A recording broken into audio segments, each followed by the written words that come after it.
Bonjour à tous, on se retrouve aujourd'hui pour une nouvelle analyse sur le Roboon. Ce qu'on va analyser, c'est la journée du 8 décembre, journée très intéressante, et nous allons aussi voir les différents niveaux que j'ai tracés pour la semaine prochaine. Déjà, première chose qu'on peut voir sur le chart, à partir du 12 décembre jusqu'à ce vendredi là, le vendredi dernier. Donc le alors le 12 décembre, non, c'est pas le 12 décembre. C'est le 1er décembre, pardon. Non, le 4 décembre. Le 4 décembre qui était le lundi de la semaine dernière. Jusqu'au 8 décembre, nous avons donc le boom qui a évolué à la hausse, où nous pouvons déjà tracer des trendlines haussières.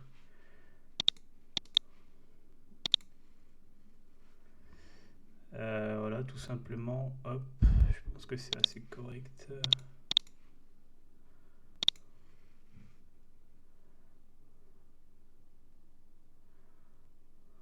Euh, Hop.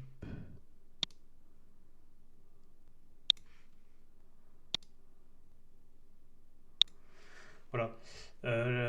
Toute la semaine dernière, on a évolué à la hausse et on peut facilement voir le POC en fait qui évolue tout le temps à la hausse. Et on avait un POC ici. Cette fois-ci, on a le POC qui se retrouve ici, puis ensuite le POC qui se retrouve encore ici. Donc il évolue à chaque fois à la hausse de quelques ticks.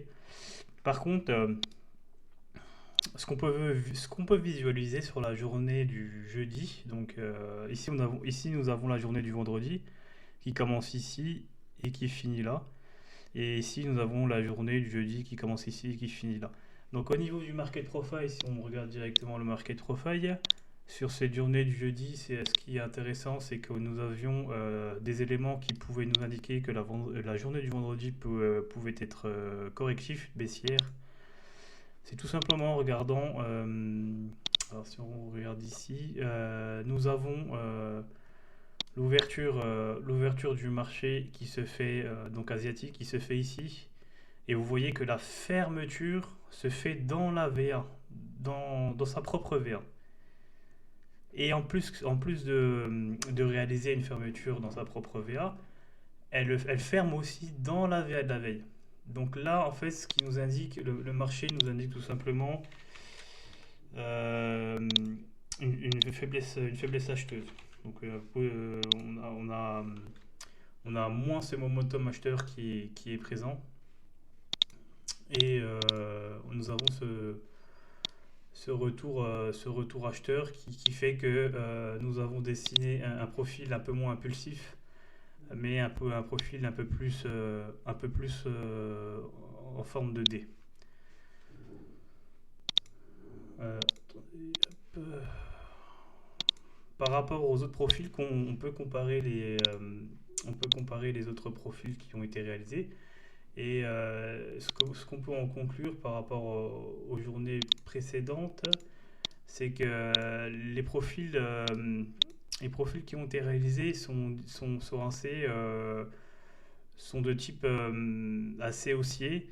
Et surtout au niveau des ouvertures-fermetures, ce qui est intéressant à voir, c'est que par exemple, si on regarde la journée, donc ici, si on récapitule, ici nous avons la journée du vendredi. Ici, en fait, vous voyez quand il y a deux profils, c'est parce que ici, à partir de 8 heures, nous avons la journée européenne, donc la session européenne. Euh, et ici, là, en blanc, le profil que vous voyez en blanc, c'est la session overnight, donc la session asiatique qui peut être durant la nuit. Donc là, vous avez le vendredi, ici, vous avez la journée du jeudi, ici, vous avez la journée du mercredi, et ici, vous avez la journée du mardi, et celle-ci, c'est la journée du lundi, voilà, le 4 décembre. Ce qu'on peut voir par rapport aux journées qui précèdent la journée du jeudi, c'est donc des ouvertures qui se font tout le temps. En fait, enfin des ouvertures. On va prendre la journée du mardi par exemple. Dans le momentum haussier, ici vous voyez qu'on a une ouverture qui se fait ici. Alors attendez, je ne vois pas la fermeture.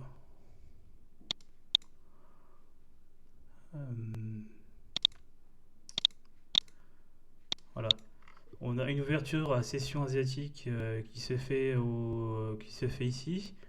Et nous avons une fermeture qui se fait donc ici l'ouverture 134 44 et fermeture 134 90. Donc ici on ouvre ici et on ferme toujours plus haut. Donc là ça nous indique quand même qu'on est toujours dans dans un momentum haussier. Parce que nous avons fermé au-dessus de l'ouverture, mais en plus de fermer au-dessus de l'ouverture, nous avons fermé notamment, si je ne me trompe pas, donc nous avons fermé au-dessus, ici là c'est la session européenne, nous avons ouvert donc à 134, comme j'avais dit, 134 42 à peu près, et on ferme à 90. Donc nous avons ouvert au-dessus, mais en plus d'ouvrir au-dessus, nous avons ouvert dans l'extrémité haussière de l'initial balance. Et lorsqu'on fait ce genre de journée, ça nous indique premièrement que on a toujours ce sentiment aussi. Donc le fait d'établir en fait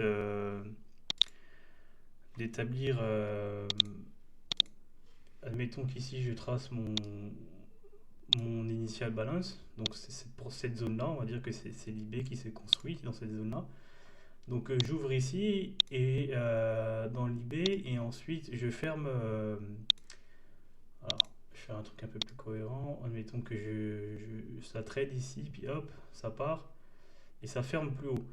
Donc si on ferme dans l'extrémité hausse, si on casse l'initial balance et qu'on ferme à la hausse, ça maintient, on maintient en fait un sentiment acheteur. Et ça, en fait, si on regarde bien, cette journée du mardi, bah, elle est identique à celle du mercredi, parce que c'est à peu près ce qui s'est passé, parce que nous avons ouvert donc ici aux alentours des 133, 134,81 pour fermer aussi au-dessus, en dehors de l'IB, puis dans les prix beaucoup plus au-dessus. Donc ces deux profils-là maintiennent en fait une théorie haussière, mais dès lors qu'on commence à faire un profil qui commence à varier, qui commence à être différent des profils que nous avons réalisés la veille, bah là la première question c'est que déjà est-ce que le momentum haussier est toujours présent? Parce que ici, comme on a vu, on a fermé plus haut, et en plus de fermer plus haut, on ferme en dehors de la VA de la veille, puisque la VA de la veille, elle se trouve ici. Donc on est bien loin des prix de la VA de la veille. Et là aussi, on ferme bien loin de la VA de la veille, puisque la VA de la veille, elle se trouve ici. Donc pour cette journée, en fait, ce qui s'est passé, c'est que on a maintenu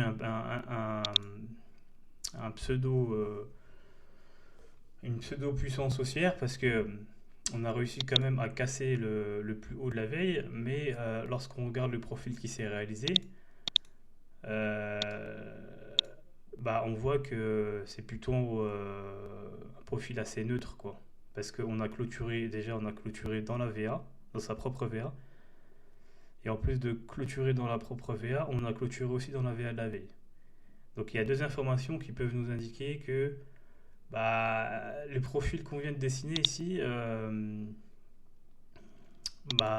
nous indique en fait un profil un peu plus neutre du fait tout simplement de sa forme ici là. Vous voyez, quand on regarde sa forme, c'est plus un profil un peu plus neutre. Voilà, tout simplement.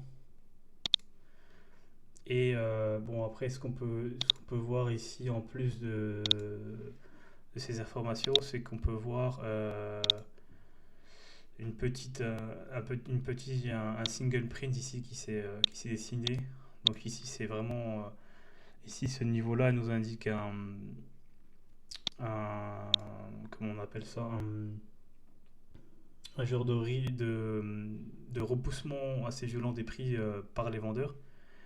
Parce que si on regarde le chart à ce niveau-là, donc c'était le jeudi, hop.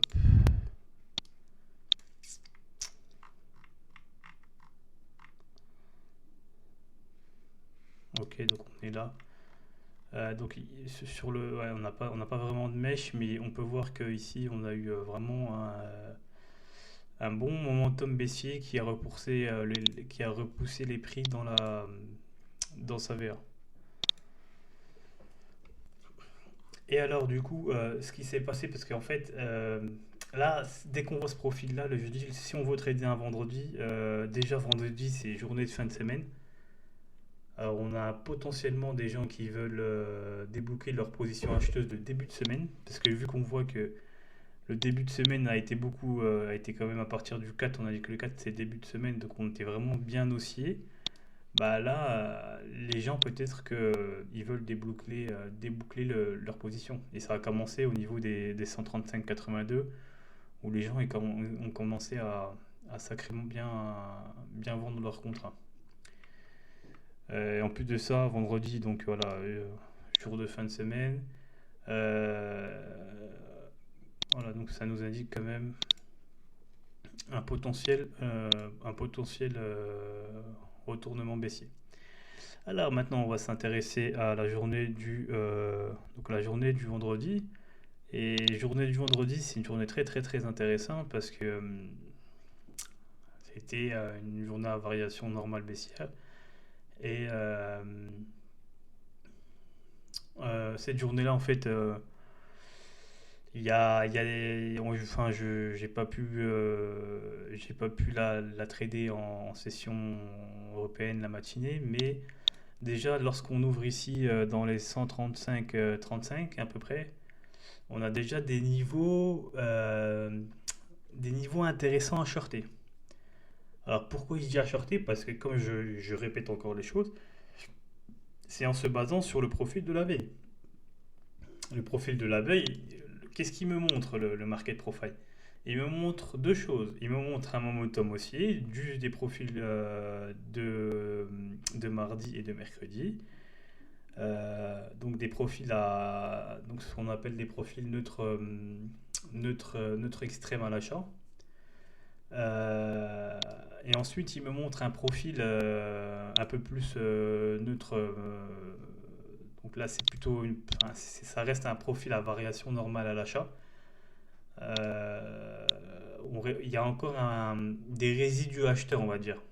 Il y a encore des résidus acheteurs qui ont été poussés fortement par l'apparition de cette single print. Ensuite, donc voilà, en combinaison des informations qu'on ferme dans la VA, dans notre propre VA, et en plus de ça, on ferme dans la VA de la veille, ça nous indique que si on a réintégré en fait la VA de la veille qui est cette zone de prix là, bah, ça nous indique qu'on a quand même une faiblesse acheteuse et que les gens ont potentiellement envie de se débarrasser de leur contrat et surtout que nous sommes en fin de semaine. Fort de cette information, on peut commencer à se mettre dans une optique un peu plus vendeuse. Voilà, le market profile nous indique une faiblesse vendeuse. Voilà, il nous indique clairement que le profil de jeudi est différent des autres profils de mardi et de mercredi et on a moins ce bon momentum acheteuse du fait que, comme je vous répète, nous avons fermé dans la VA de la veille et le profil qui a été dessiné ici est différent du profil qui a été dessiné ici. Et l'apparition aussi de cette single print nous indique vraiment une faiblesse acheteuse. Donc maintenant, fort de cette information, nous pouvons quand même tracer des niveaux qui me semblent intéressants. Donc les niveaux ici à ne pas dépasser. Si le marché ne dépasse pas ces niveaux-là, donc c'est fort probable qu'il fasse une continuation baissière. Euh,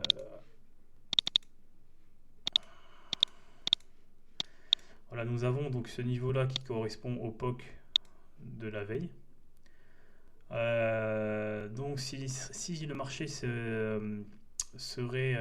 aurait monté un peu plus, on aurait d'autres niveaux. On aurait aussi la VA de la veille, donc du jeudi, qu'on peut tracer ici. Et puis ensuite, pour finir, nous avons la zone de single print, qui peut être aussi une zone de short très très intéressante.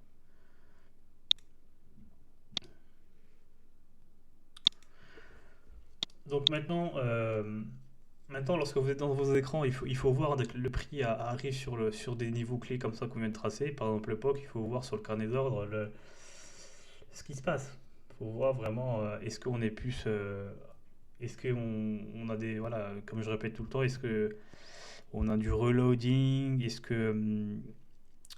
Sur le time and sense, on a des gros contrats à la vente qui s'impriment sur le time and sense. Est-ce qu'on a de l'absorption? Est-ce qu'on a des gros ordres limites vendeurs qui se positionnent? On peut utiliser notamment la corrélation des marchés pour nous indiquer un peu le sentiment acheteur-vendeur. Voilà. Donc, en tout cas, le POC de la veille a été un niveau qui a été très intéressant, très intéressant à shorter, même très très très intéressant parce que si on serait parti si on aurait shorté ce niveau-là à 135,43, bah, je peux vous dire qu'on fait une très très belle journée là. Là, le mec qui se met à la vente sur le POC là, en plus c'est un risque très très très négligeable parce que si, admettons qu'on veut trader par anticipation, c'est-à-dire qu'on n'analyse même pas trop le carnet d'ordre, on se met plutôt, on met un lot à la vente ou deux lots à la vente par anticipation, bah, notre stop on peut le mettre à quelques types plus haut, ça c'est pas grave, au pire on se mange notre stop, c'est pas de souci, y a pas de souci. Par rapport au potentiel gain qu'on peut avoir, si on se met en short sur le. Alors ici, on le voit pas forcément, mais si j'ouvre le chart ici, en fait, on est bienvenu voir. On est bienvenu. Ici, on est vendredi, hein, donc je répète, ici, on est vendredi. Cette zone-là, on est vendredi. Ici, nous sommes jeudi, donc on est bienvenu chercher le POC qui est là. Je vais le prolonger, hop. Le POC ici, je vais le prolonger, hop. Vous voyez, c'est incroyable ça quand même. On est bienvenu chercher le POC ici. Euh, je vais changer de couleur, je vais le mettre même en couleur jaune. Vous voyez qu'ici le POC est vraiment très bien shorté. Et là, mon stop, on pouvait le mettre, admettons que. Où est-ce qu'on pourrait mettre le stop? Donc là, c'est la journée. Là, par exemple, admettons que si on short ici sur le POC ou légèrement devant le POC, euh, on peut voir ici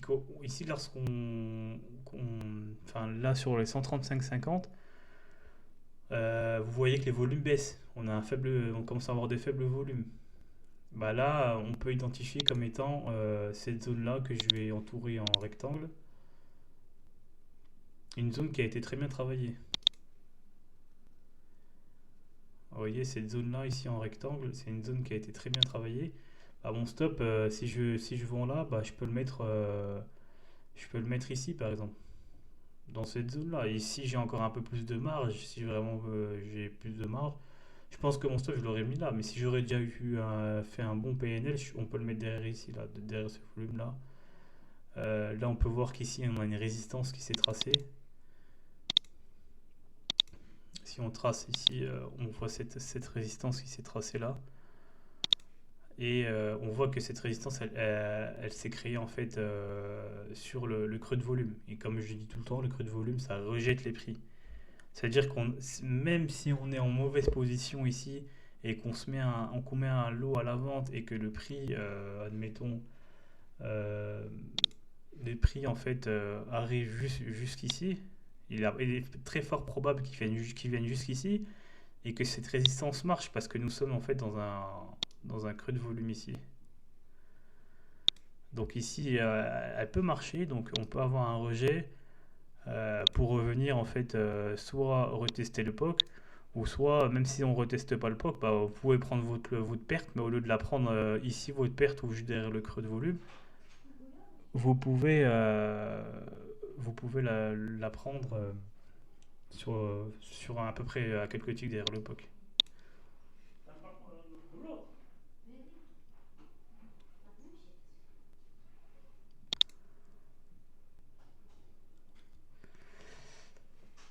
Voilà. Donc voilà, comme je disais, le mec qui se met à l'avance ici sur le POC, il peut 135 43 à peu près.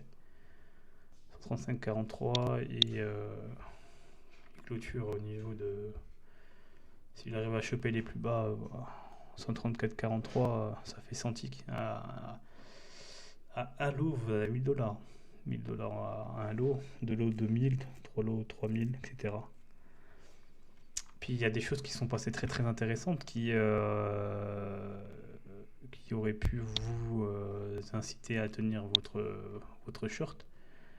Il y a différentes structures du marché qui s'est réalisée là dans cette journée du vendredi.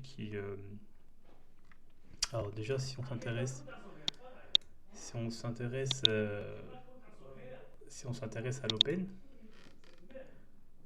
à l'open qui s'est réalisé ici là. Vous voyez, on a ouvert pile ici, et puis vous voyez que nous sommes descendus, nous avons fait un range. Alors, si je le dessine juste là, nous sommes descendus ici, on a fait un range, on s'est recassé la gueule, un petit range ici, on s'est recassé la gueule. Et voilà, ce type d'ouverture en fait là, que vous voyez, ça s'appelle une ouverture open drive.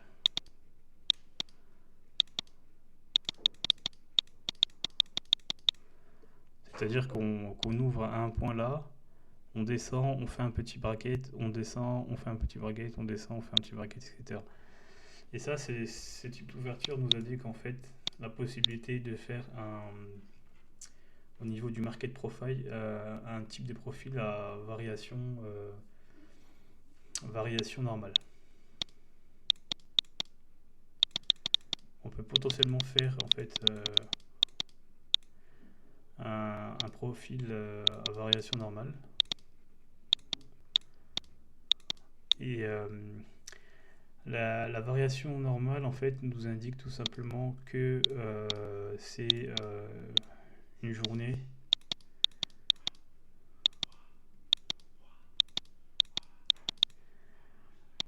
en tendance. Et là, on est d'accord que c'est une variation normale baissière hein, par rapport aux éléments qu'on a analysés précédemment. C'est pas, c'est pas une variation normale haussière.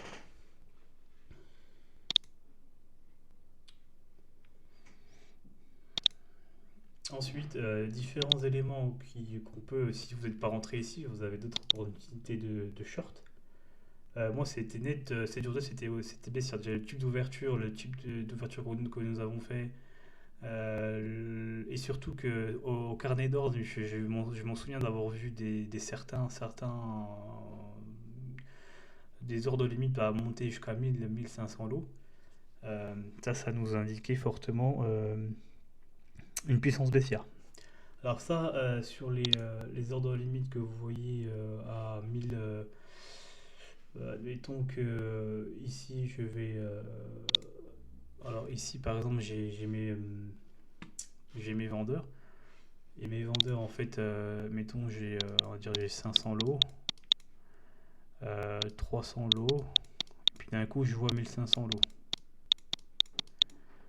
Et puis en tant qu'acheteur, je vois on va dire 700, 500 lots, 400, on va dire 350.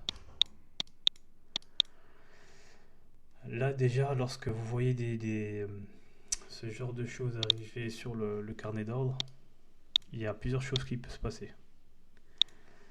Alors ici, je vais vous noter un peu ce qui peut se passer. Donc première chose,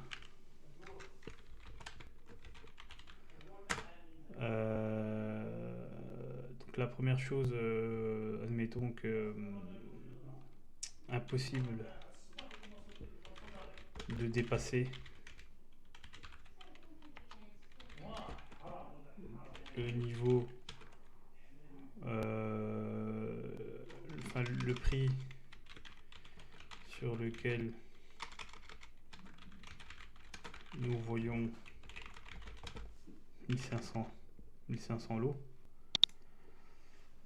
La première chose c'est ça en fait, c'est que ce prix-là, admettons qu'on trade ici, je ne sais pas, admettons qu'on est à 130, ici on est à 130,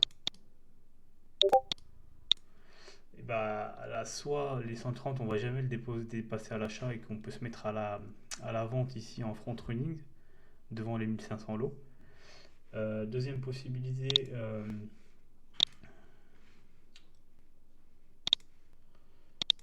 donc la deuxième possibilité, les lots disparaissent. Alors c'est ce que j'ai vu moi sur le carnet d'ordre. Les lots disparaissent, réapparaissent. Mais le prix 130 ne tient pas. Alors ça veut dire pas mal de choses, hein. C'est pas parce qu'en fait les 130 ne tiennent pas et que les 1500 apparaissent, disparaissent, puis d'un coup disparaissent. C'est souvent en fait,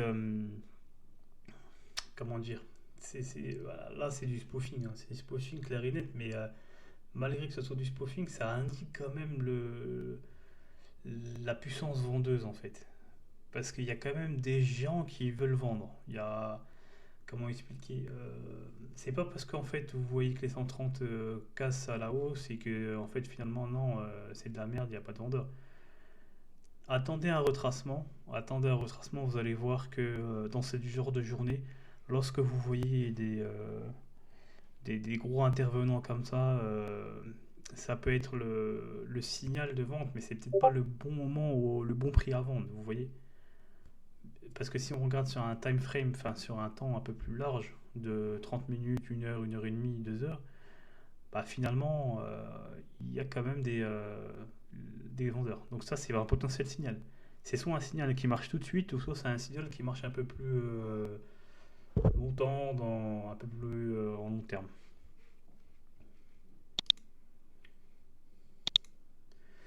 Voilà, sinon, bon, bah après, de toute façon, il y a plusieurs choses qui peuvent nous positionner à la vente.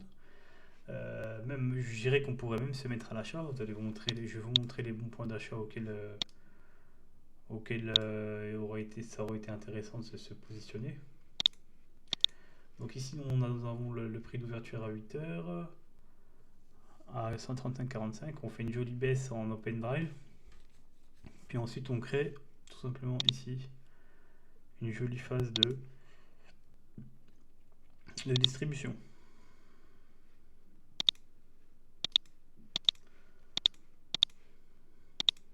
Alors une phase de distribution, cette fois-ci, cette phase de distribution, elle est baissière. Et les points de rechargement des vendeurs se réalisent à ces niveaux. Donc là, dès qu'on voit ce premier retracement, on ne peut pas vraiment savoir que c'est une phase de distribution. Il faut laisser le marché travailler. Puis là, à partir d'un moment, je dirais qu'on commence à observer une phase de distribution quand on a ces genres de rejets ici. Vous voyez ici, à chaque fois, les revendeurs remettent une couche. Là, ils remettent une couche. Là, ils ont remis une couche ici. Là, ils ont remis une couche ici. Et finalement, ils remettent une couche ici. Donc, dans cette phase de distribution, c'est soit vous rentrez sur ce point de référence, sachant on garde à l'esprit qu'on est dans une potentielle journée baissière par rapport aux différentes analyses qu'on a eues précédemment. Donc c'est soit vous mettez short directement sur la WIWAP, ça c'est la WIWAP, c'est un bon prix moyen, donc qui peut indiquer en fait que la moyenne des prix diminue et que nous allons jamais en fait venir casser ce prix moyen. Donc ici, là, on a la possibilité de se mettre à la vente. Et puis là, on voit que on peut potentiellement se remettre à la vente ici, ici et ici. Après, ensuite, à 14h30, à l'ouverture de cette bougie, nous avons cassé assez violemment la phase de distribution à la baisse. Et durant le point d'achat qui aurait pu être pris, c'est sur donc un trading de contrarien. C'est exactement sur ce niveau-là. Attendez, je vais le tracer. Vous voyez, on prend ce niveau-là, enfin toute la phase baissière ici, et on la reporte ici. Voilà, j'ai pris toute la phase baissière ici. Donc là, tendance baissière, phase de distribution, tendance baissière. On retourne dans la notion de cycle des marchés. Dès qu'on fait une tendance baissière, cycle de distribution, tendance baissière, et bah le marché a tendance à venir corriger. Il ne peut pas descendre indéfiniment à la baisse, à part très très grosse annonce économique ou événement spécial, etc. Donc ici, tendance baissière, on la reporte après la phase de distribution et on voit qu'ici, en fait, on a un très très très bon. Et c'est au tick près, hein, c'est vraiment au tick près, hein. Là, on a un très très bon point d'achat à faire, hein. Donc là, vous voyez que même là, si on se met à l'achat, il y a des ticks à choper. Il y a pas mal de ticks à choper. Puis vous voyez qu'ici, en fait, on vient corriger en théorie de dos. Finalement, après, c'était la fin de la session, puis on a fermé à 134,67. Donc au niveau du market profile, on a fermé dans la VA de la veille. On a notamment laissé un creux de volume ici qui peut potentiellement être retravaillé le début de la semaine prochaine. Ouais, on a laissé quand même cette phase, donc là, le creux de volume qui peut être retravaillé ici. Puis aussi ces volumes aussi qui peuvent être retravaillés. Donc à voir, parce qu'on est quand même dans une phase baissière, peut-être que le marché, on a enclenché une phase baissière, peut-être que le marché en fait il voudra venir plutôt aller chercher des niveaux plus bas. Donc ces niveaux plus bas, ils ont été tracés,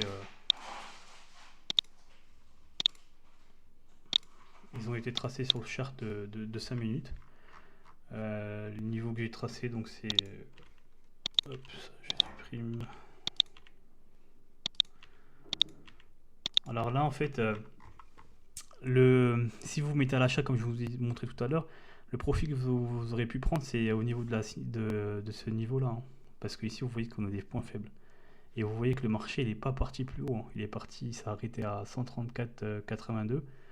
Et cette zone de points faibles ici à 134,83, il n'a pas été tradé, hein. On n'a pas dépassé. Donc vous pouvez prendre, voilà, déjà, si vous mettez à l'achat là, essayer de prendre ses profits, c'est pas mal. Alors, en plus, on vient retester. Si on voit qu'on a du mal à repasser ce niveau-là, bah, on peut reprendre encore des profits sous toute cette phase ici tout ce range ici là, on peut prendre du bénéf, hein. Donc j'ai tracé plusieurs niveaux moi pour lundi. Donc ces niveaux-là, en fait, c'est des niveaux où je pense que le marché peut être freiné pendant sa descente. En plus, vous voyez qu'ici, on a clôturé avec une très belle bougie rouge. Vendredi, là, les derniers 5 minutes, une jolie bougie rouge. Bon, ça veut rien dire, mais bon, à voir ce que ça fait pendant la séance asiatique aussi. Donc les niveaux d'achat, c'est à peu près le plus bas de vendredi. Avec une zone ici, si on fait pas de volume ici, là, si on s'amuse pas à faire du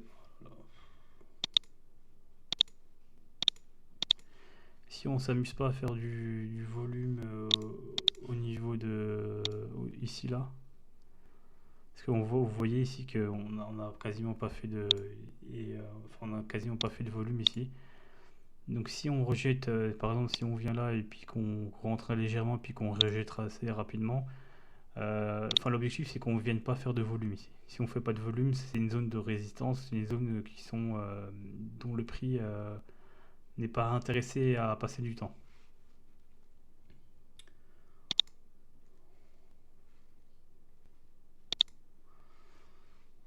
Deuxième zone de résistance, donc c'est ce niveau-là que j'avais tracé à 34,23.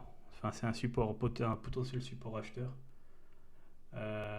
C'est aussi un pic de volume au niveau de cette journée. Vous voyez que sur cette journée-là, on a fait quand même un pic de volume. Vous voyez, on peut le voir un peu au carnet d'ordre.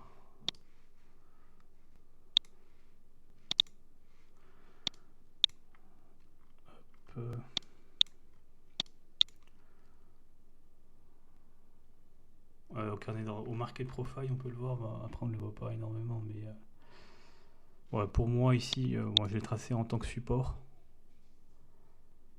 Et ici, on a quand même fait pas mal de volume, à voir si on peut repartir à la hausse au niveau de cette zone-là, 134,23. La troisième résistance, le troisième support acheteur, bah, c'est aussi ce niveau-là que j'ai tracé. Et ce niveau-là, en fait, c'est donc on est pile ici, 133,92. Et vous voyez qu'ici, en fait, c'est le début de ce gros volume qui a déjà été traité. Vous voyez qu'ici,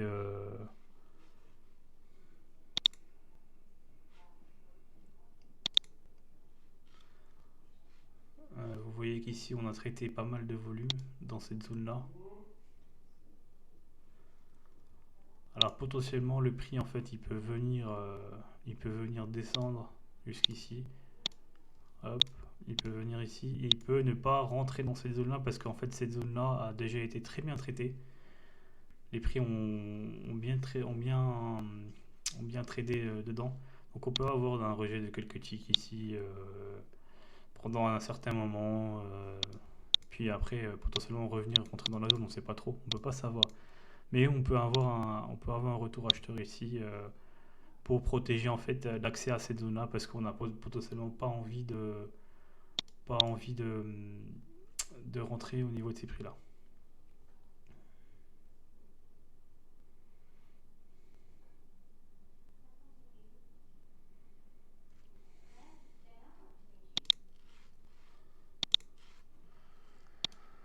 Voilà, ensuite, ce qui est le plus important, c'est de voir un peu ce qui va se passer, l'ouverture où elle va se faire. Parce que là, on a fait quand même beaucoup de ticks, je trouve, hein. On a fait quand même pas mal de ticks ces derniers temps. Mardi, mercredi, on a fait pas mal de ticks. Et jeudi, on en a fait un peu moins. Vendredi, vendredi, pardon, jeudi, on a fait un peu moins. Vendredi, on en a fait quand même pas mal. Si on regarde vendredi, on est complètement à peu près le même nombre de ticks qu'on a fait mardi, mercredi. Sauf que on a fait une journée à peu près avec les mêmes nombres de ticks, mais avec une philosophie un peu plus vendeuse.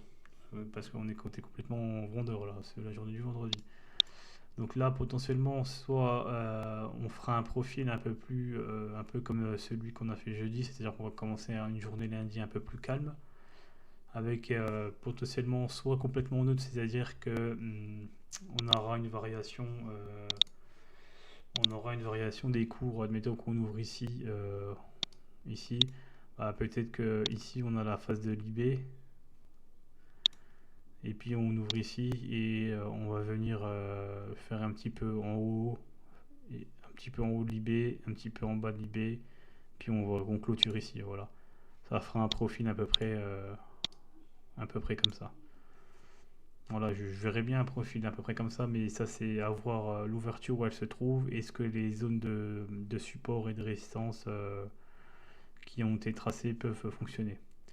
Voilà, après c'est les supports que j'ai fait, donc c'est des supports qui sont quand même assez loin du profil précédent. Donc si je retrace les supports, j'en avais tracé un là, et j'en avais tracé un à peu près ici. Mais avant ces supports-là, il y en a deux autres, hein. Vous voyez que on a fermé ici. Donc il y a celui-là qui est assez proche quand même. Mais bon, après, en termes de support, on a celui-là. On a potentiellement cette résistance ici à la vente. Et nous avons potentiellement aussi le POC de la journée du jeudi. S'il a marché une fois, peut-être qu'il va marcher une deuxième fois. Donc si vraiment on vient un peu plus féroncement ici, c'est soit on a un retour ici et qu'on casse ici, on peut avoir un deuxième retour là aussi.